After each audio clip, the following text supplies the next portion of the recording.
UFC 298 from the Honda Center, Anaheim, California. In the main event, the featherweight champion Alexander the Great Volkanovski returns to 145 pounds to take on Ilia Topuria. So many question marks concerning this fight, and there's so many different outcomes and potential things that can happen after this fight, and we're going to go over all of that at the end of this video. Of course, the final fight, Volkanovski Topuria for the featherweight strap. You've got 12 fights as of right now scheduled for this card. I would assume it's going to pick up a 13th, of course, as you just had a dropout at a Trayshawn Gore. AJ Dobson's without an opponent, if I can speak English. So I think Dobson is going to get a fight on this card. We'll see. For now, though, there's no fight for Dobson. 12 fights on this one. And you got the co-main event, Robert Whittaker, Paulo Costa, Jeff Neal, Ian Garry, and of course, Dvalishvili and Henry Cejudo. Those are your big four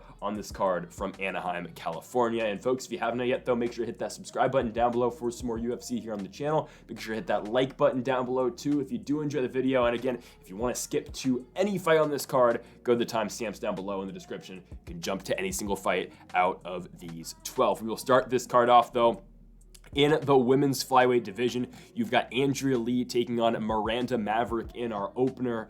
I'll just say there's a reason this fight is the opener. Now, there's a lot of fights in this card with guys making their UFC debut. The next 4 fights after this one will have a fight with at least one UFC debuting fighter before we get into the real big fights on this card. So it's kind of an interesting placement for Lee and Maverick, as you do have a ranked fighter, I guess, with this fight with Andrea Lee, who comes into this fight with a record of 13-8. But again, there's a reason this fight is opening the card. It's just because both these fighters at one point were well entrenched in the top 15 of the weight class. Of course, I guess Lee is still ranked, and this is still technically a fight for a ranking, but man, at one point, Miranda Maverick had so much hype around her after she beat Jillian Robertson at UFC 260.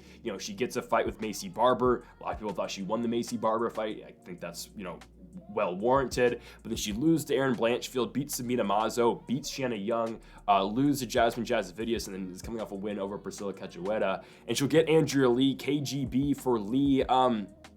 Again, another fighter at one point who looked like it was going to be on the up and ups. She did go on a 3-fight losing streak to Joanne Wood, Lauren Murphy, and Roxanne Modafferi. You can make the case she wins 2 out of 3 of those fights, but the Modafferi fight was horrible for her. Comes back, beats Antonina Shevchenko by triangle armbar, beats Cynthia Calvillo, then drops 3 in a row, though, to Viviana Arujau, Macy Barber, Natalia Silva, and now here you go, Lee is getting Miranda Maverick.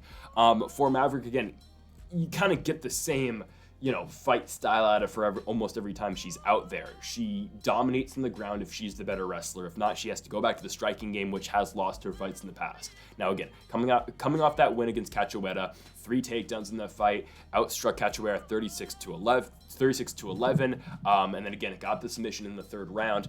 Before that, you've got a loss to Jasmine Jasvidius, a win over Shanna Young, where she just dominated. It was a mismatch at the time, the Shanna Young fight, and it's still a mismatch. You don't know why they did that. And then again, a big win over Sabina Mazo before that by rear naked choke. Maverick is not bad. She really isn't. She's a good wrestler who can get fights on the ground and look for submissions. Again, she just got beat in the Jasvidius fight. Jasvidius kind of dictated where that fight was going to play out, as Maverick went over 3 on takedowns, and Jasvidius was able to get 8 minutes of control in that fight with the takedown as well.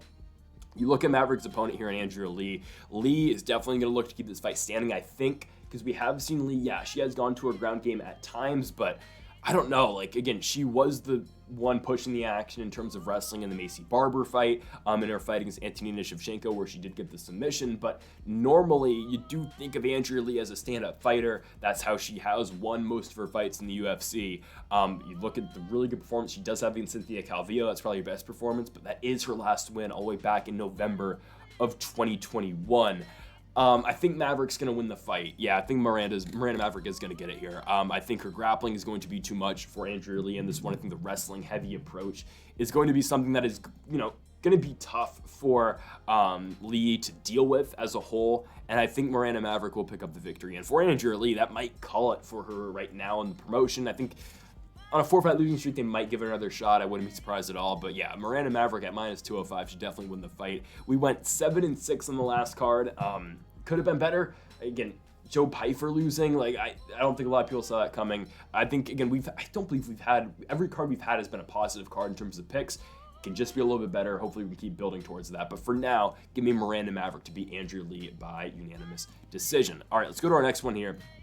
UFC debut fighter here. You've got Oban Eliott taking on Val Woodburn. Of course, if you are familiar with Val Woodburn, he is the guy who fought Bo Nickel last. And yeah, Val Woodburn has fought more recently now, I guess, with this fight on UFC 298 than Bo Nickel. But of course, you're going to see Bo Nickel on 300 against one Cody Brundage. And for Val Woodburn, 7-1, the first professional loss was to Bo Nickel. When he got that fight, it was interesting because, again, he took it on short notice. Originally supposed to be Trayshawn Gore, I believe was supposed to be Trayshawn Gore.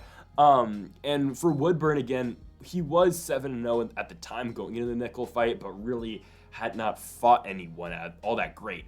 What do we know out of Woodburn? He's supposed to have decent hands. He's supposed to have, pretty good power. You can kind of see that out of the build of Woodburn. He's a guy who does possess a lot of power out there, but a smaller middleweight. He's 5'8". He'll be getting the UFC debuting fighter here in Oban Eliott. Elliott's coming off his win in the Contender Series against Kaik Britu back in 2023, where he won a majority decision.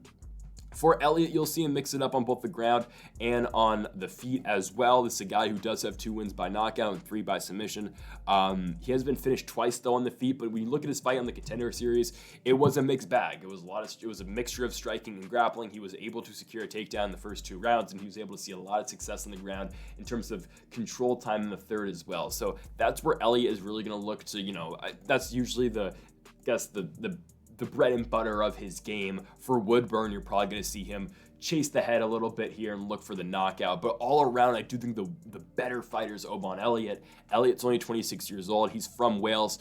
Currently on the odds, you got him around a -290 favorite. That is good. That is for good reason. Again, Val Woodburn was a fill-in, shoe-in fighter for Bo Nickel, and the UFC knows what they're doing by putting him in this spot. If he wins the fight, he's probably going to win by spectacular knockout. If he loses, well, then Oban Eliott gets a big win representing Wales on a pay-per-view card, right? Again, it's an undercard, but still a lot of attention is going to be on these compared to the fight nights. I mean, you see the fight nights, nobody gives a crap. Like, no, there are no fans. The fight nights are as bad as they have ever been. And sure, again, is that because they're stacking the pay-per-view cards? Maybe, but man, just make the fight nights better. I get that there's some bad fighters on the UFC roster, but some of the fight nights are just, they're deteriorating in product. They're just not that great anymore.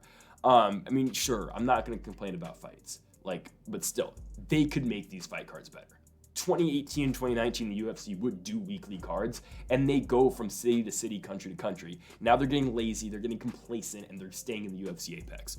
Anyways, Val Woodburn, Oban Eliott here. I think Eliott does win the fight. I'm going to take Eliott to win this fight by unanimous decision. And you're thinking, okay, well, Woodburn got knocked out by a wrestler, Bo Nickel. Would he get knocked out by Oban Eliott? I don't think so, actually. I think that was kind of a, Woodburn thinks, hey, I got him on the feet. I'm just going to try to knock him out, and he gets knocked out in 38 seconds. Is Bo Nickel all that great? We will see. And they're doing him no favors in terms of a litmus test against Cody Brundage, because he will dominate Cody Brundage. So we really won't know how good Bo Nickel is for a while, unfortunately. But for Val Woodburn, unless he finds the knockout blow, I think he's going to lose. I think Oban Elliott's going to have a lot of success on the ground. I think in terms of the strikes, as long as he can stay out the way of a knockout, Oban Eliott should be able to win, and that's where we're going to go in this fight. We're going to take Eliott to win his UFC debut by unanimous decision. And we have another UFC debuting fighter here in Danny Left Hand to God Barlow taking on Josh Quinlan. Barlow opens as a slight favorite over Quinlan in this fight. Of course, again, Barlow making the debut in this one, fighting out of Tennessee. You've seen Barlow in the Contender Series before. He picked up a huge win over Raheem Forrest by knockout in the first round. I believe it was the main event. Yeah, it was, of that Contender Series card. This is a guy who comes out of CFFC, one of the better regionals. You just saw Kyle Dawkins pick up the CFFC, or win another fight in CFFC. Just this past weekend. This is the card that's usually commentated by CM Punk. Neto Moicano did it last week. But anyways, CFFC, a very credible regional promotion in the States. And Danny Barlow does come from there. He did pick up 2 wins over in that promotion before getting the shot in the Contender Series. He looked really good. Again, a 1-minute knockout in that fight. Barlow has got really good striking. He is a very crisp striker who has got good hands. And he's going to get Josh Quinlan, who I think was he was an interesting fighter coming into the UFC, because he wins in the Contender, sure, gets overturned to a no contest. Then he goes and fights Jason Witt, right? So this is a guy in Quinlan who was pretty green going into the Contender Series fight. He wins it. He's a minus 300 favorite, but then he fails a drug test. Then he gets the Witt fight, and he beats Jason Witt in 2 minutes. But again, it's Jason Witt. He's not the best, right? He loses to Trey Waters after that, which is kind of... It's interesting because Trey Waters has not fought in the UFC since the Quinlan fight, and that was in March of last year. So it's been 11 months or 10 months, and Waters hasn't fought, and now Quinlan's back. But we don't know really how good Trey Waters is. I think Waters is pretty solid. This is a guy who was the LFA welterweight champion at a point. He did find the Contender, lost to Gabriel Bonfim, which, Bonfim's now coming off loss to Nicholas Dalby. So, yeah, I don't know, but Quinlan does have a loss to Trey Waters, and in that fight, Waters just kind of outpaced him. I mean, he just gets beat to the punch every time. Does Quinlan? Waters outstrikes him 2-1 in that fight, or even by an even greater margin than 2-1. And again, Quinlan loses the fight. So now you get Quinlan and Danny Barlow. My thing in this fight is I think Danny Barlow is on the level of striking as Trey Waters, if not better. I think Danny Barlow is pretty good. Again, this is a guy who has not lost a professional MMA fight just yet. He is undefeated, and he goes out there and he gets finishes. This is a guy, he's got a lot of power on the feet, especially for the weight class as well, and he is a huge welterweight as well. Again, Quinlan's pretty big for the weight class too, but Danny Barlow is 6'2". He is a tall welterweight. He really uses that reach he has to his advantage. He will have an 8-inch reach advantage in this fight. This guy's got an 80-inch reach for Quinlan's 72-inch reach. Again, Barlow knows how to keep his range in this fight, and he is going to give Josh Quinlan problems in this fight. Again, if you thought Quinlan was having problems in his last fight against Trey Waters, I think this fight is going to be even tougher for him. I think Danny Barlow is the real deal. I was pretty confident in that pick when he fought in the Contender Series. I picked him by first-round knockout against Raheem Forrest as an underdog, and now as a favorite in the UFC, I feel good about it as well. Danny Barlow, I'm high on this guy, only 28 years old, undefeated. Sure, is he a little green? Yeah, but this is a prospect to look out for. I really think Barlow is going to do well in this fight. Give me Danny Barlow by first-round knockout. This guy is legit. He's got power, fighting out of law school, MMA. Yeah, give me Danny Barlow all day long. Another UFC debuting fighter, and actually two of them. We've got Zhang Mingyang, I think that's how the pronunciation goes, and I believe with Chinese pronunciation, I think, the last name goes first. So I believe it is Zhang Mingyang taking on a guy coming off the Contender Series, Bredson Ribeiro. Ribeiro, man, this is a guy who fights Bruno Lopez as a plus 380 underdog on the Contender Series. Lopez, undefeated Brazilian. This guy's an LFA champion, the light heavyweight champion over in LFA. He has defended the championship since losing on the Contender Series than Bruno Lopez, a guy that is definitely going to be in the UFC at some point. And Ribeiro goes in there and knocks him out in the first round. I mean, I remember that entire Contender Series episode. They were hyping up Bruno Lopez. This guy was 11-0, just trying to punch his ticket to the UFC against a relative journeyman type in Bredson Ribeiro. Ribeiro has been finished twice on the feet, twice on the ground before. He's been in a bunch of different promotions. He does not have the LFA, championship, or really the LFA experience like a guy like Bruno Lopez has. And Bredson Ribeiro goes in there and knocks him out and makes light work of him. It was a good fight for as long as it did last. But man, I was surprised. I was really surprised that Ribeiro was able to pick up the win. And now you book him against Zhang Mingyang in this fight. For Mingyang, this is a guy who won on the road to the UFC. He was a plus 450 dog against George Tokos, and he wins the fight by knockout in the first round. His next fight, he gets booked in the UFC against Tyson Pedro. Zhang withdraws from the fight. Then he was booked against Bredson Ribeiro. Fight got called off because that was originally supposed to be in Singapore. Not Singapore, China. Mingyang couldn't make the date, I think, or couldn't get there because of the venue change. Now here he is against Ribeiro. But again, Zhang Mingyang is undefeated since 2019. This is a guy who is on a huge winning streak. He is on a 9-fight winning streak. For Ribeiro, only a 3-fight winning streak. Did lose fights back-to-back in 2022 against Marcio Breno by knockout in the first round. David Bugdarian by first-round knockout as well. Again, this is a kill or be killed fighter in Bredson Ribeiro. He is here for the finish, but he's not afraid to take a punch as well. And that's what makes this fight so intriguing, is that both these guys are willing to scrap. Currently, you have Zhang Mingyang as a slight favorite. Ribeiro, the slight underdog. I think that's going to really even out. I think you are going to see some money on Ribeiro as fight week does approach, and as this fight, of course, does come up. Because right now, plus 120 for Ribeiro, minus 140 for Mingyang. This is a very good fight. Both these guys can scrap. Again, Ribeiro is a kill or be killed fighter. This is a very fun fighter. You know, I would be a little bit concerned if Mingyang does take him down, because that's, again, Ribeiro has been finished down there a couple times before, but Mingyang has been finished a couple of times down there as well. I mean, both these guys, very similar records. Seriously. 15-5 coming for Ribeiro, 16-6 for Mingyang Zhang. Again, or Zhang Mingyang, I'm going to mess it up a couple times, my mistake, but again, very identical records. Zhang's been finished 3 times on the feet, finished twice on the ground. Ribeiro finished twice on the feet, twice on the ground. Both these guys, sure, they've lost, right? However, for Zhang Mingyang, it has been a lot longer ago that he did get finished, but man, both these guys are good. Both these guys are not afraid to lose a fight. Someone's getting finished in this one. There's a reason they put these two guys' UFC debuts on this card. It's because it's going to be a tremendous fight. I'm going to go with the underdog. I'm going to go with the Brazilian and Bredson Ribeiro. I was just blown away and very impressed by his last fight. Again, to beat a guy like Bruno Lopez as a plus 400 dog is very incredible. And again, we are going to see Bruno Lopez in the UFC very soon. He's still the LFA champion. He's probably one fight away, or if not, he's going to get a call of the contender again, and he's likely going to win. So, again, I am very impressed with Bredson Ribeiro. A UFC caliber win in the contender series is huge. He's going to parlay that into a huge first-round knockout victory over Zhang Mingyang. Super pumped for that fight. And on to our next one. They're doing Carlos Vera dirty because, one, I couldn't find a fight picture on him, like with the UFC gear on the internet, and two, they're giving him Rinya Nakamura. This is the lock of the night. Rinya Nakamura, it goes without saying, is going to beat Carlos Vera. And it's interesting because Carlos Vera is making his UFC debut at 35 years old. And I remember the Ultimate Fighter season, it was Conor McGregor, Michael Chandler. Chandler got all the vets, all the UFC vets, Roosevelt Roberts. He got guys like Brad Katona, Cody Gibson, those type of guys, right? Jason Knight.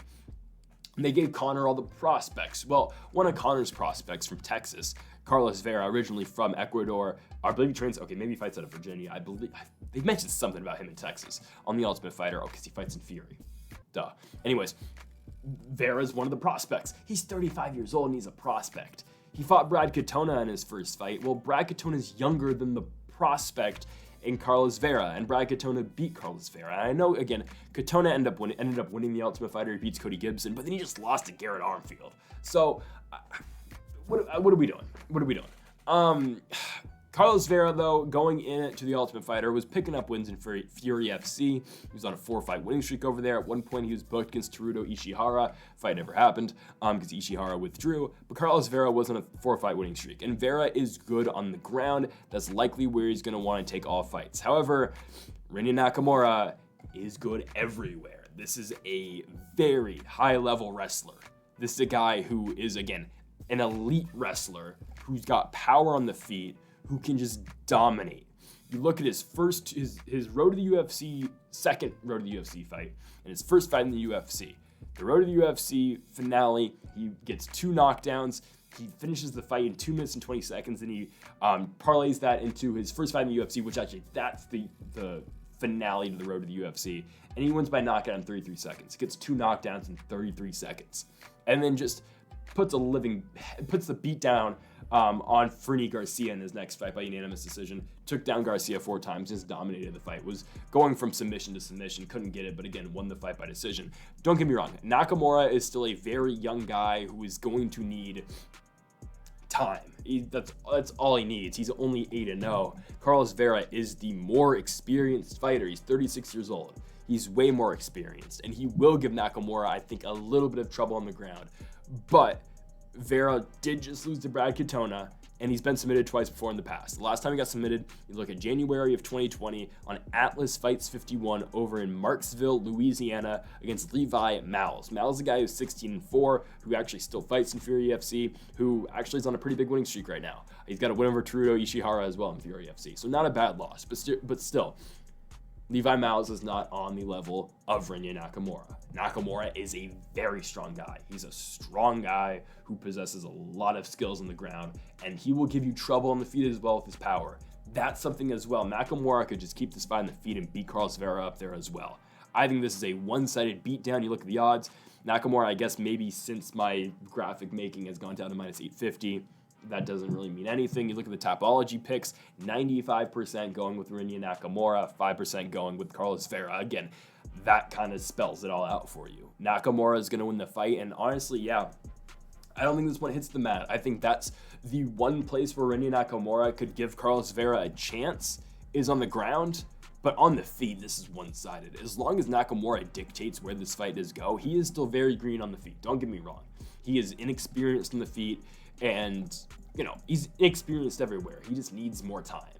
But against a guy like Carlos Vera, I think he's able to see a lot of success, and especially on the feet, I think he's got more power, and I think that power will be able to push him forward here. Rinya Nakamura, first round knockout finish. So those fights are really just a bunch of showcases for a lot of these young guys, and now this is a fight where Justin Tafa, who the UFC I think is trying to make it in the next Mark Hunt, can really make strides into getting into the top 15, because this is a fight where Marcos Rodrigo de Lima's ranking is on the line. That's kind of how the first fight of the night between Andrea Lee and Miranda Maverick was. Again, it was Lee's number 15 ranking on the line. This is de Lima's number 15 ranking on the line against Justin Badman Tafa. Now, de Lima, his last fight was so important to his career, man. Derek Lewis. You get Derek Lewis on a pay-per-view card, and what happens? You get flying kneed and knocked out.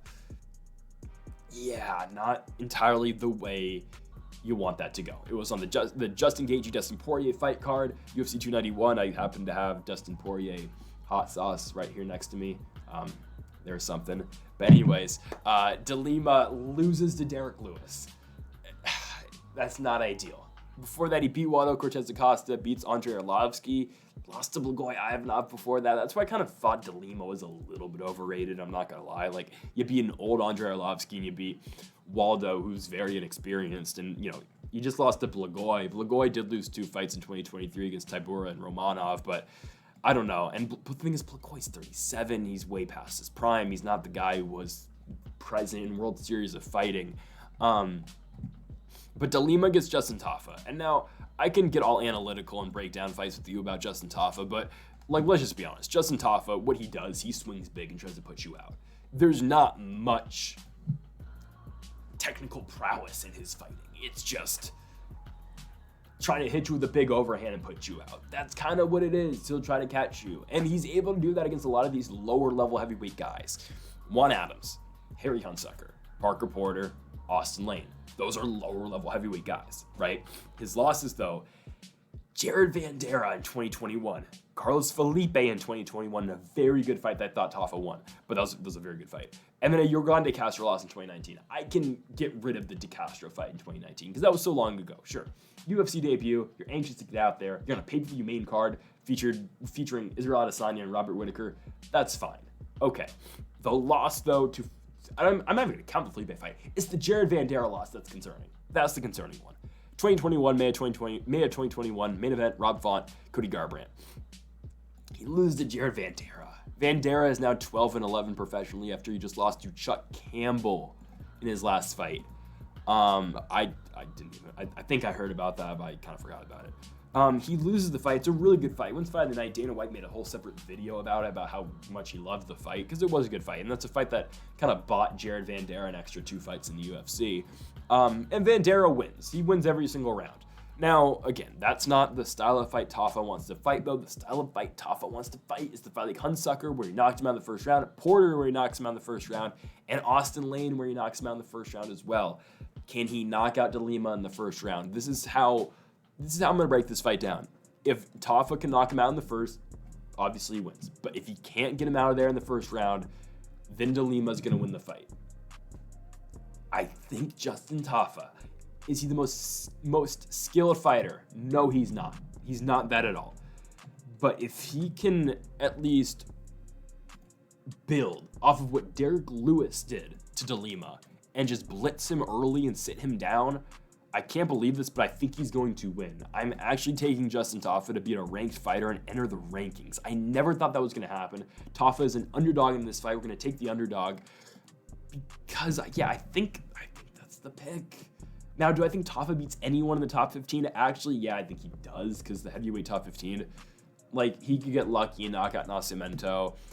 Romanov, believe it or not, I think Romanov would beat him. I think Tafa would struggle a lot with the wrestling out of Romanov. I don't think Romanov is very good, but I don't think Tafa would be able to put him away. Romanov, even though his cardio is horrible too, I think slightly maybe his cardio is Tafa would beat Romanov. I think as long as he's able to get Romanov deep in the fight, he's not able to get submitted, he'd beat Romanov. Rosenstruik, I think he'd lose to. Lewis, probably lose to. Topuria, probably lose to. No, this is Topuria. Tuivasa would actually be interesting because he might be able to get a hold of Tuivasa. Spivak lose, Almeida lose, obviously Volkov, Blades, Miocic, Pavlovich, Gon, Ospinel, Jones. He'd all lose to those guys. But this is the fight. If you want to break him in the top 15, this is it. This is the fight. Justin Tafa is going to win the fight by first round knockout. Is it the best thing for his career? I don't know, because now he's only going to get top level guys. But it is what it is. He's going to win the fight, I think. First round knockout. Justin Bad Man Tafa. I can't believe it's going to be in the rankings with the win. I actually think it's going to happen. Legitimately, I think it's going to happen. Okay. On to our featured prelim, Amanda Lemos taking on Mackenzie Dern. And man, has Mackenzie Dern just like fallen off in terms of like the eyes of the fans. And no, I don't mean that way. I mean in terms of like just the Jessica Andrade fight was so bad. It was horrible. Like it looked like I don't know. I don't even like I was at a loss for words because I was like, all right, all Dern's got to do is take her down because Jessica Andrade doesn't look like she wants to fight anymore. It's that simple. She does not look like she doesn't look like she wants to fight anymore. The Tatiana Suarez fight, the Erin Blanchfield fight, like the Andrade fight, it kind of looked like, again, Andrade was just kind of going out there for a paycheck at times. And Andrade puts down Mackenzie Dern 4 times in the fight. I don't know what's wrong with my lighting here, but it'll fix eventually.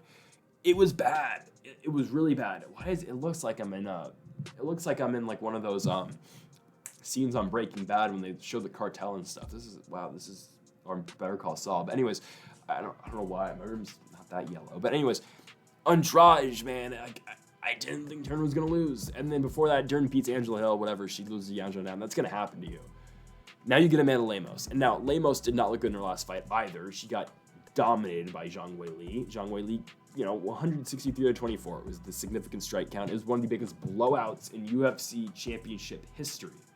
Before that is a win over Marina Rodriguez by knockout in the 3rd round in main event, which was very boring until then.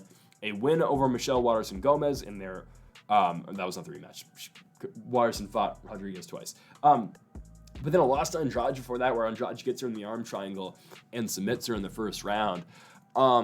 This fight though is dependent, and it's going to be, I think, a little bit similar at least to the Jessica Andrade fight with Mackenzie Dern. Can Mackenzie Dern get Amanda Lemos down? That is the question. If she can get Lemos down, she is going to win. The one thing that gives you a lot of hope towards Mackenzie Dern is the amount of success grappling-wise that Zhang Weili had against Amanda Lemos. She was able to take her down 6 times and have her down for 16 minutes of a 25-minute fight.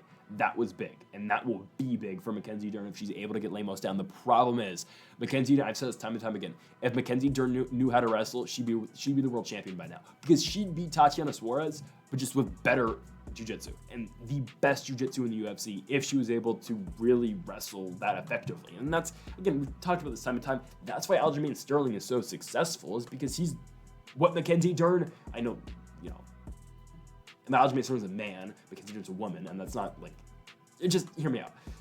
I'm just saying they're not the same person, obviously, right? But Aljamain Sterling is what Mackenzie Dern could be. Very good wrestling, even better jiu-jitsu. And, oh, by the way, he's a good striker, which Dern really isn't. But, right, and Aljamain Sterling's a world champion. Brian Ortega, really good jiu-jitsu, doesn't have the wrestling. And that's why Ortega is where he is. And he'll be fighting, and we're going to be talking about him next week when he fights Yair Rodriguez in a rematch in Mexico City. I don't think it's going to go that well for Brian Ortega, I will be honest. But Dern could be good, but the wrestling is not there. The striking is not there. You know who jiu-jitsu is very good, and that's when she will always have a chance, because if she can get one slip, one takedown, one knockdown, she's very dangerous. But everything points to Lemos winning the fight. You have to think about this fight analytically and what's more likely to happen. It is more likely to happen that Lemos is going to win the fight. I'm going 2nd round knockout for Amanda Lemos. I think we see almost a replica of the Jessica Andrade fight. I'm gonna go third round knockout for Amanda Lemos. I just think it's gonna take more time. Lemos is eventually gonna get it in the third round. She's gonna win the first two. She'll knock down Dern a couple times. It's just Lemos' striking is so much better. Dern will not be able to find a way to get Lemos down. I don't think so. I really don't think so. I think it's the reason Zhang Weili had that success against Lemos on the ground is because she's Zhang Weili and because she's the world champion. That's the only reason why. I'm not saying that Lemos is the best defensive wrestler, but I'm just saying that the only reason you saw all that success on the side of Zhang Weili is because she's the world champion. She can do that to a lot of fighters. Yeah, I'm taking Amanda Lemos in this fight. Third round TKO. Again, I just think you see Dern stuck on the feet. She's a sitting duck. She doesn't know what to do on the feet. You cannot make all those improvements in 2 months since her last fight. She has not fought all that. She fought very recently. This was supposed to be Tatiana Suarez in this spot, and we'd be talking about a whole different game if this was Tatiana Suarez, because Suarez would likely dominate Amanda Lemos. That was a death matchup for Lemos. Lemos lucks out, she draws Mackenzie Dern, and she's likely now in a position where she can win and continue to potentially challenge for titles because she's not running into Tatiana Suarez, because it kind of feels like we're just waiting for Tatiana Suarez versus Zhang Weili. It's got to happen eventually, and Tatiana Suarez someday will finally get her world title because it's bound to happen inevitably. It's going to happen sometime. Anyways, on to our next one here, on to the pay-per-view card. Excited for this one because this is a very good fight. Anthony Hernandez, Roman Kopylov is good. I mean, I see this fight very split in terms of people picking it. And this is the last fight before we get into the big 4 fights in this card, because I see a lot of people going with Kopylov in this fight. I don't see it. I really think this is a tough matchup for him. I think, again, Anthony Hernandez is a very brutal matchup for a guy like Roman Kopylov. I don't care Kopylov has seen success in terms of defending takedowns. He was able to defend 8 takedowns out of Albert Duraev. He was able to defend 4 from Alessio Di Chirico. In the fight against Puna Soriano goes 0 for 3.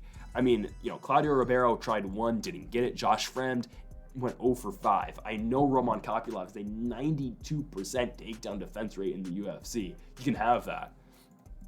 Anthony Hernandez is going to find a way to get you down. That's what he does.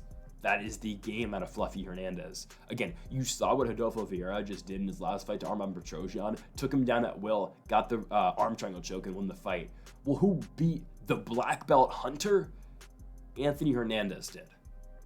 Anthony Hernandez has not lost a fight since the Rodolfo Vieira fight. The only loss that Anthony Hernandez has since 2019, it's Kevin Holland, where a fight he just couldn't get going, and Holland knocked him out. Roman Kopylov, that's what he's going to have to try to do, but I think that the version of Anthony Hernandez we have now compared to the fight that he had in Jacksonville against Kevin Holland in 2020 is so much better. You see what Hernandez has been able to do. The Rodolfo Vieira fight submits him in the second round. He beats Josh Fremd by dominant wrestling, submits Marc-Andre Petittot, finishes Edmund Shabazian on the ground after a plethora of takedowns, and then the finish by TKO on the ground as well. Fluffy Hernandez is very good. This is a very solid fighter who is now fighting Roman Kopylov, and it is a styles clash here. It will be the grappling of Alexander Hernandez and the striking against Roman Kopylov. We'll see what prevails. I feel like this is a bad matchup for Kopylov. I think it is. I think it's a real bad matchup because I think Hernandez is going to be able to see so much success in this fight with his wrestling, with his grappling. I think, again, you look at the odds, you get Hernandez at a -180, you get Kopylov at a +150, but Topology though, 67% of voters going with Roman Kopylov, 33% going with Fluffy Hernandez. I think Hernandez is going to win the fight, though. I think he's able to get this fight down. Sure, Kopylov has hands. Yeah, he does. But it just feels like a bad matchup because you know what Hernandez is going to bring, and he is going to bring relentless wrestling. I think Kopylov's takedown defense is a little bit overrated because of the guys he's fought. I just think it is. Josh Fremd, you knew Kopylov was going to win that fight. Puna Soriano didn't turn out to be what we thought he was going to be in the UFC. Alessio Di Chirico, definitely not. Duraev got cut. I don't think these are the best guys he's been fighting. This is a fight where you're getting a top 20 level guy, and this top 20 level guy is going to put an end, at least for now, to the Kopylov hype train. Give me Fluffy Hernandez doing the fight by second round submission. Yeah, second round submission. I was thinking maybe first. I'm going to go second round submission. Fluffy Hernandez is going to get the win. On to our next one. Oh, man. Here we go. This is a good one. Merab Dvalishvili versus Henry Cejudo. I mean, for Henry, he can't. I don't think he can get a title shot with the win here. Merab, you can't deny the man his title shot if he beats Henry Cejudo. You cannot deny him anymore. If he beats Triple C, there's no denying Merab the world title shot anymore because there's no Aljamain Sterling in the way anymore. Merab is the next guy up if he can beat Cejudo. Cejudo's ranked number 3. Now, I don't think you can give Cejudo the next title shot if he wins. I just don't think you can.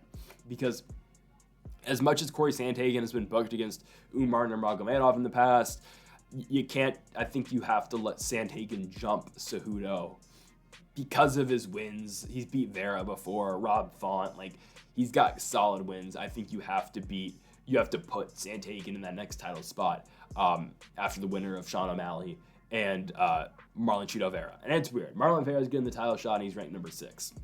Like, it's weird. And on that same card, you have Song Yadong and Piotr Yan, 5 versus 7 on that card, right? It's interesting. But I don't think you can give Cejudo the title shot the win here. I think Cejudo's 2 fights away. I think he's got to win this fight, and he's going to have to beat the winner of Piotr Yan and Song Yadong. For Merab, though, this is the fight that can get him the title shot. And it's been a long time coming. Merab Dvalishvili has not lost a professional MMA fight since 2018. And that was Ricky Simone. And that was a weird stoppage, but I understand why Simone won the fight, right? Look at the guys Merab's been able to beat just recently. And the last 3 wins, but it's really the last 2 wins, the Jose Aldo win, the Piotr Yan win. I cannot explain how good of a win the win over Yan was. My goodness. 11-1 takedowns, 147 to 75 significant strikes. But you know how many takedowns he attempted? 49. And sure, I don't want to glorify, takedown attempts. Because sure, like, he shot 49 takedowns, he got 11, but you know how many he didn't get? 38? Like, that's a lot. He did get 11 takedowns, but he missed 38 of them. But what it does show you is the cardio and the pressure Merab Dvalishvili is going to bring to you. And how, you can never be complacent when you fight Merab Dvalishvili because he's always going to be on your ass. He's never going to stop. He will not stop pushing. That's the problem with Merab Dvalishvili. He is not going to stop trying to wrestle you. It's going to be constant. Wrestle, wrestle, wrestle, wrestle, wrestle, wrestle, wrestle. For Henry Cejudo, I know he's an Olympic champion. I know he's an Olympic gold medalist. He's one of the best wrestlers to step foot in the octagon ever. But Merab is just such a different style of fight. Because he is going to close distance, and he's going to close distance fast. And again, is Cejudo still in his prime? Unfortunately, I don't believe so. He's 37 years old at 135 pounds. And that's not ideal. It's really not. I mean, you saw the Aljamain Sterling fight. Again, I think Aljo might be the greatest bantamweight of all time. I think he's severely underrated. I think, again, they pushed him to fight O'Malley on short notice or just on a quick turnaround, and they could have done Aljo a lot better. And Aljo won the first round against Sean and thought he could just strike with him. Should have went back to the game plan. It's fine, but Sterling beat Henry Cejudo. I thought Aljamain Sterling won that fight 4 rounds to 1. I truly think so. I think he won every single round other than the 5th round. I thought that's how good of a fight Aljo fought. I thought Aljo was up 4-0 going into the 5th. They say he won 3-2. I thought that was pretty ridiculous, honestly, and I don't know how you scored 3 rounds for Cejudo in that fight. Seriously, go back and rewatch that fight. Tell me 2 rounds. That's okay, I guess the 2nd round. But still, I can't find 3 rounds that Cejudo wins. Like, what is the 3rd round you give to Henry in that fight? I don't know. The 3rd? Maybe? I don't know. I thought Cejudo looked all right, but I think that's kind of, okay, yeah, Aljo is good, but who trains in the same camp as Aljamain Sterling? Who's with Aljamain Sterling 24/7? It's Merab Dvalishvili. He's always there. Like, it's the same style of fight he's going to have to fight. Obviously, it's going to be less striking, but Merab's going to shoot 1,000,000 takedowns. And whether people like it or not, that's a formula that works. He went 0-for-16 against Jose Aldo, but what did he do? Sure, he didn't get a single takedown against Aldo, but what did he do? He took and he threw Aldo off his game. And that was Aldo's last fight. Aldo retired after that. After he stuffed 16 takedowns in a row.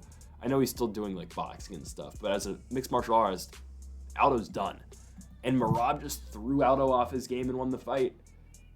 It wasn't pretty, but he threw him off his game and won the fight. Marlon Moraes fight's weird, but again, that's in 2021. That's so long ago now at this point. He doesn't fight that often, does Merab? He fights 3 times in 3 years, basically. this fight will be against Cejudo. Sure, the striking is going to be in Cejudo's favor, but everything else, I think Merab Dvalishvili is going to blitz him. I think Merab's going to give him a lot of problems. And Merab's usually the smaller fighter. This time he's not. He's going to be bigger than Henry out there. This is a tough fight for Henry Cejudo. It is, because the pressure Merab Dvalishvili brings. And Merab's a tough problem. It's a tough ask and a tough problem for a lot of guys as well. The one difference in this fight, though, and I pointed this out when Merab fought Cody Stamann back in 2020, I believe, or 2021, on that Reyes Prohashka card in the Apex. Cody Stamann was the one guy who was like, all right, like, that's someone who can test the wrestling of Merab's defensive wrestling ability. Because really we hadn't seen that much out of Merab since the Ricky Simone fight, and he struggled a little bit with Simone. He didn't struggle that much with Stamann. Stamann won a round in that one, and he was able to get a takedown in that round. In the round that he did win. But I don't think he's going to see much problem with Cejudo's wrestling, because Merab's going to put foot on the gas. We've seen him be on go mode for 25 straight minutes against Piotr Yan, who's no slouch. He's going to do that same exact thing, but for 15 against a 37-year-old Henry Cejudo. What do you think's going to happen? Merab Dvalishvili, he seriously might go 0 for 45 on his takedowns. No, I probably can't shoot that many. He might go 0 for 32 on takedowns attempts in this fight. He'll still probably win. That's just the style of fight he fights. 10-point must system. That's how Merab Dvalishvili wins fights. Good luck, Sean O'Malley or Chito Vera. Good luck with this guy. Again, it's unfortunate that, I'm sorry, Merab doesn't really fight to finish fights, but he fights to win fights. It's a winning formula that doesn't sell tickets. It's a winning formula that doesn't get social media presence and doesn't blow you up on TikTok, but it wins fights and it makes him money. So I'm not gonna slander the guy. If it works, it works. Merab Dvalishvili will beat Henry Cejudo by decision. He's the legend killer at this point. Seriously. Moraes left the UFC. Aldo retired. Piotr Yan, we'll see if he's the same. But Henry Cejudo, you're next. On to our next one. Jeff Neal, Ian Machado Garry. Ian Garry's finally showing up and fighting. I mean, he's booked against Vicente Luque. I could go over all that again. He pulled out with an illness, whatever. But, Ian Garry just didn't want to get, blasted at the press conference by Colby Covington. Let's just be honest. I know he was actually sick. I'm not denying that. But Ian Garry gets Jeff Neal, and there's bad blood around this fight. There is, this has been a brutal build, because originally this fight was supposed to take place back in Boston in August. Jeff Neal withdraws from the fight. Instead, Garry fights Neil Magny, beats him by decision. But there's that whole controversy around Ian. That was that controversy. It's just trash talk, and it's just, I guess, the art of the game at this point. Ian Garry walks out with a shirt that has Jeff Neal's mugshot on it, and he walks around with it. And now, of course, Jeff Neal's got all the ammunition in the world. Hell, Ian Garry lives with his wife's ex-husband, and his wife has wrote a book about how to become a wife or girlfriend of a famous athlete, which she did, and she has a kid with him, and she's 13 years older than him. Maybe even more. 14, I think. Oh, man. Okay. So Ian Garry's undefeated, though, and we'll take that all away. Look at the fight aspect of this one. Ian Garry's good. He is. He's 16-0. You can hate the gimmick. Is it gimmick? I don't know. You can hate the way he kind of promotes himself. Sure. But Ian Garry is pretty solid. And I remember when Ian Garry won his first fight in the UFC when he beat Jordan Williams, everyone was saying he was the nice version of Conor McGregor. Well, that didn't happen, did it? Ian Garry's now fighting Jeff Neal. Jeff Neal gave Shavkat Rakhmonov his toughest competition. This is going to be Ian Garry's toughest fight. Because, again, you saw the way Jeff Neal was able to fight Rakhmonov. Sure, he gets submitted in the third round, but he gave Rakhmonov a little bit of trouble. He did lose every single round. Rakhmonov was not able to take him down. Now, Ian Garry's not going to look to take Jeff Neal down, but Jeff Neal's very improved. This is a very improved fighter since the guy who fought Stephen Wonderboy Thompson in his first main event, who lost every single round of the Apex. He's much improved from that. Sure, he lost Neil Magny right after that. He beat Santiago Ponzinibbio, but the Vicente Luque win is maybe the best win of his career. It probably is. He dominates. He absolutely dominates Vicente Luque. That was the fight where he gave Vicente Luque internal brain bleeding. That's bad. But he knocked him down twice, outstruck him 121-97, an incredible performance for Jeff Neal in that fight.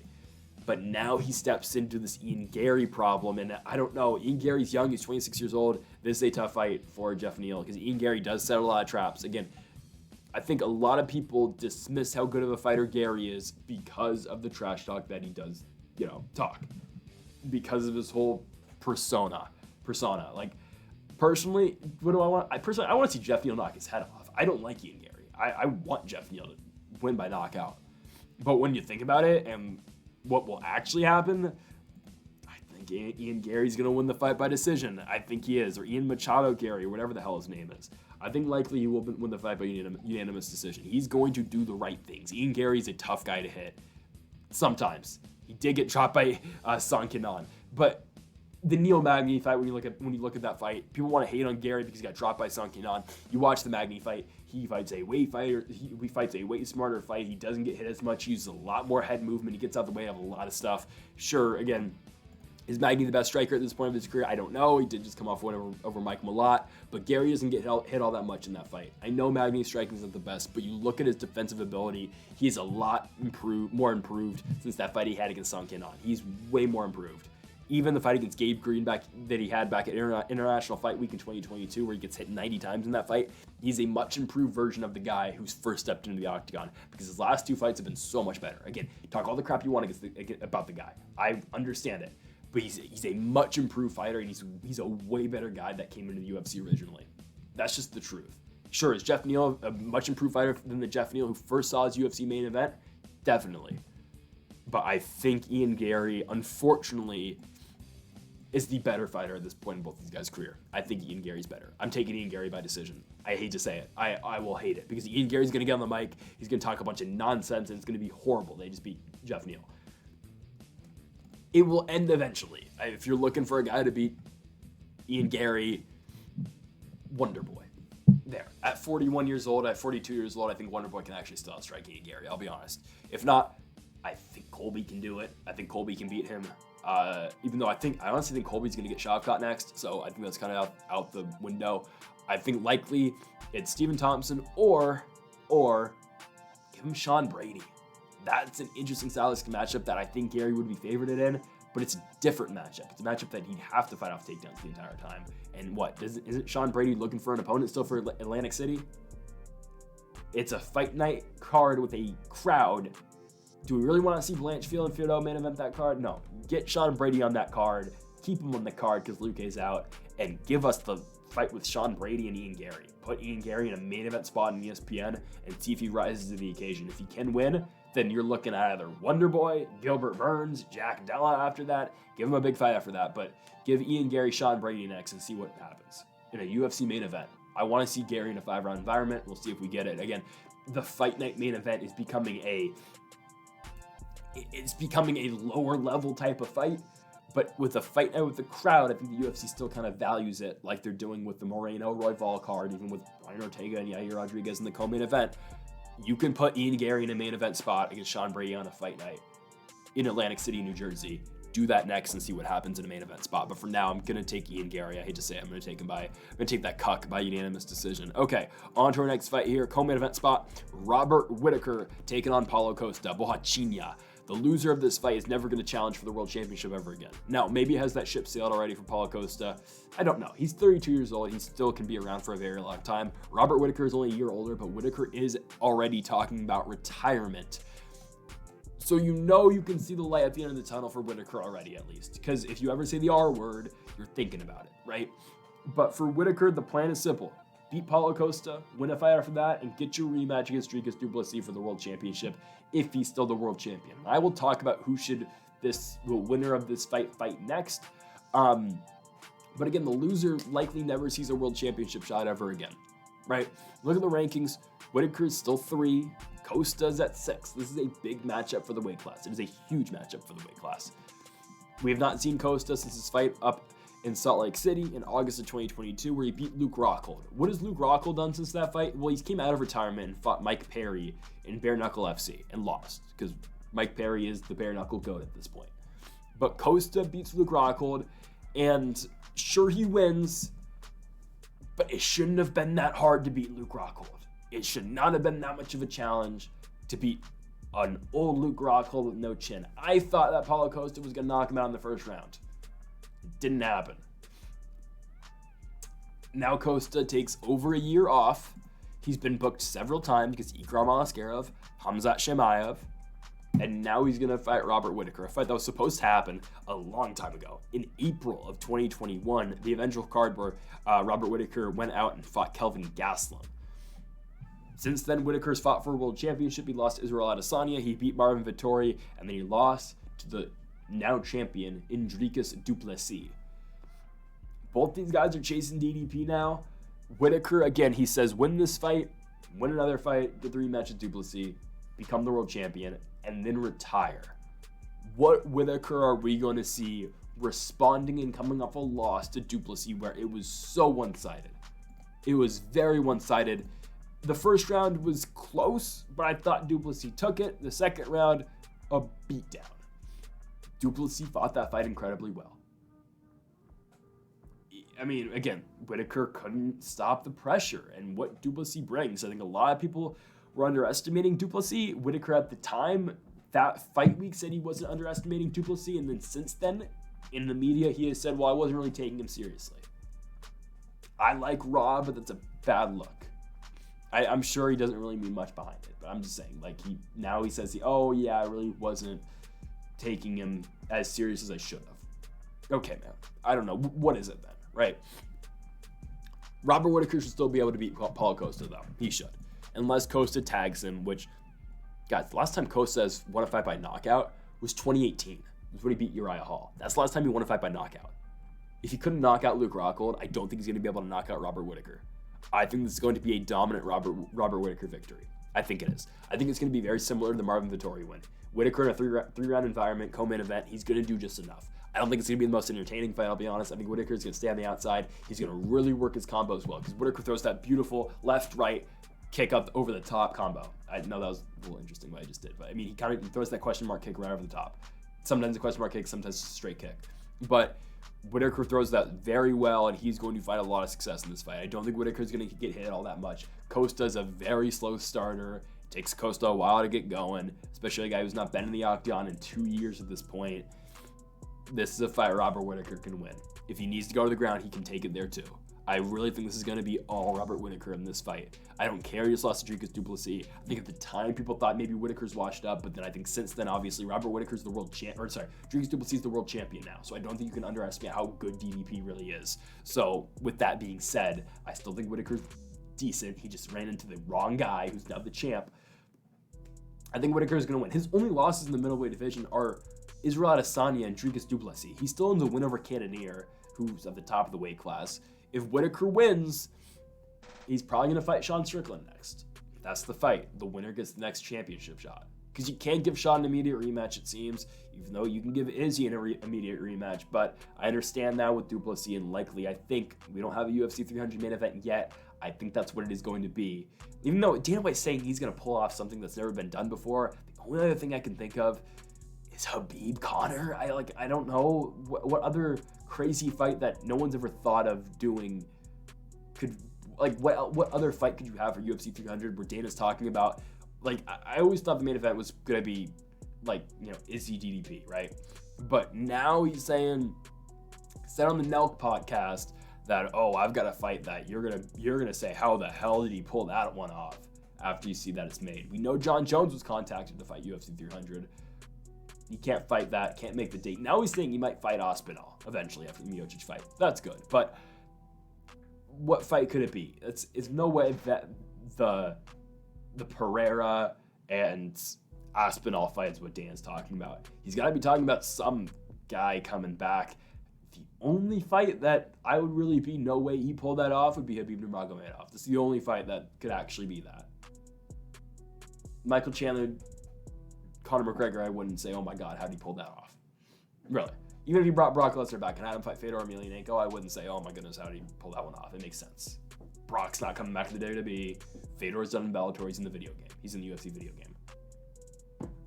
Anyways, I think Whittaker beats Costa. I think, again, you book him in a fight against Sean Strickland. The winner, if Costa wins too, the winner gets Strickland. The winner gets the title fight. Whittaker beats Costa. On to the main event of the evening. Just gotta fix my camera. On to the main event. Alexander Volkanovski, Ilia Topuria. Oh man, Volk Topuria in the main event.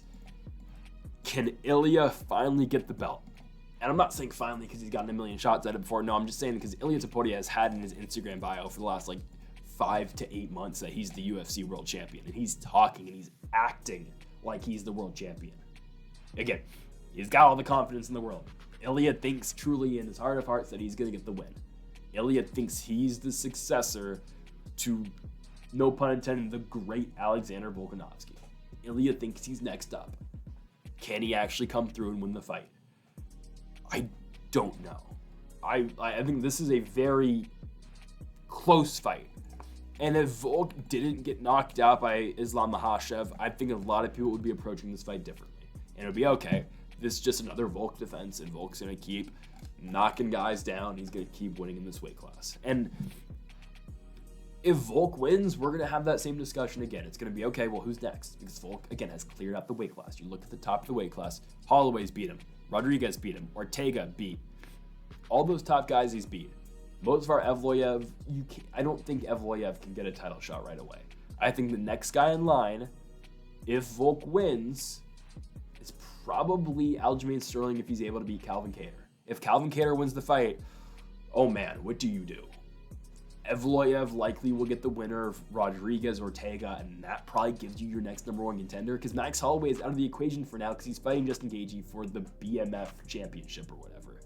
So Volkanovski Topuria is a very interesting fight because, again, Volkanovski coming off the loss to Makhachev, he beat Yair Rodriguez, looked dominant in the fight. It is what it is, right? Again, Rodriguez, he did connect on Volk once. He did, catch him, I believe it was with the right, and Volk kept on going, and he ended up winning the fight, and that's fine. But again, if he gets caught with a big shot by Ilia Topuria, he might go down. He might. But think about it, Ilia Topuria did go 25 minutes with Josh Emmett, and he couldn't finish him. And that's another guy I kind of forgot in the title equation, at least, is Emmett, because he just did beat Bryce Mitchell. But Josh Emmett, I thought, was going to retire if he lost to Bryce Mitchell in his last fight. So I can't really put him in the title contention picture as of now, right? But you got Topuria, who, sure, he had a 50-42 scorecard in his win over Josh Emmett in Jacksonville in the summer of last year. That was big, right? That was huge. Topuria dominates the fight, outstrikes him 152-87, pitches a complete shutout in that fight. The fight is not competitive. He didn't finish him, though. He didn't get the knockout. He goes the full 5 with him. I think a lot of people are talking about how great the power of Topuria is, and sure, he does have a lot of power, but I think Ilia's got 3 knockouts in his entire career. I have it on the graphic. He's got 4. So again, this is a guy who, when he was coming in the UFC, I remember when he was fighting Cage Warriors and Brave. I remember when he was booked against Yusuf Zalal. That was a very close fight because Zalal at the time was actually on a pretty big winning streak, and this is a guy now who's out of the UFC and he's fighting, guys who haven't even fought a UFC or MMA fight over in Colorado and Sparta MMA or whatever the hell that is, but. I remember I was like, all right, Topuria is a very good grappler, very, pretty proven guy who's fought in Brave and in Cage Warriors. He beats Zalal by unanimous decision. He then knocks out Damon Jackson, beats Ryan Hall, who I remember there's a tweet. If you rewatch Ryan Hall and Ilia Topuria back in 2021, Conor McGregor, Dustin Poirier is the main event of that card. You see there's a tweet on the screen of Alexander Volkanovski, and he says, I meant to bet I forget what he says. He says something along the lines of he meant to bet something small on Ryan Hall, and it turns out he bet his entire gambling bank account or his entire gambling balance on Ryan Hall to beat Ilia Topuria, and Ryan Hall loses the fight. So I guess that's where Volkanovski's hatred, of Topuria started, even though it feels like there's no bad beef or bad blood, at least, on this fight. But again, Topuria, the big fight that they're going to show a million times, the big highlight they're going to show on the build-up to this card is the win over Jai Herbert in March of 2022. Volkov Aspinall card is the return to the United Kingdom where Topuria knocks out Jai Herbert. Don't forget, Jai Herbert knocks him down earlier on in that fight, and Jai Herbert almost had Topuria beat in the first round. Jai Herbert beats Topuria in the first round. Jai Herbert's a guy who I don't believe the UFC keep him around still. I don't know. He's coming from Laissez-Faire Ziem. He might still have a contract, but he's 2-4-1 in the UFC. I don't know. Jai Herbert started out in the promotion with really good fights, and since then he's just been kind of a lot of wrestling, right? But Topuria did get dropped by Jai Herbert. I think he has gotten a lot better since, but think about it, though. The guys he's beat are still Bryce Mitchell, Josh Emmett. they're not Alexander Volkanovski. But the question again is, what Volk do we get for this fight? Because you can talk about his wins. The win over Chad Mendes, the win over Jose Aldo, the win over Max Holloway 3 times now, the win over the Korean Zombie, the win over Brian Ortega, the win over Rodriguez. He's beat all of these guys, and I'm not denying that.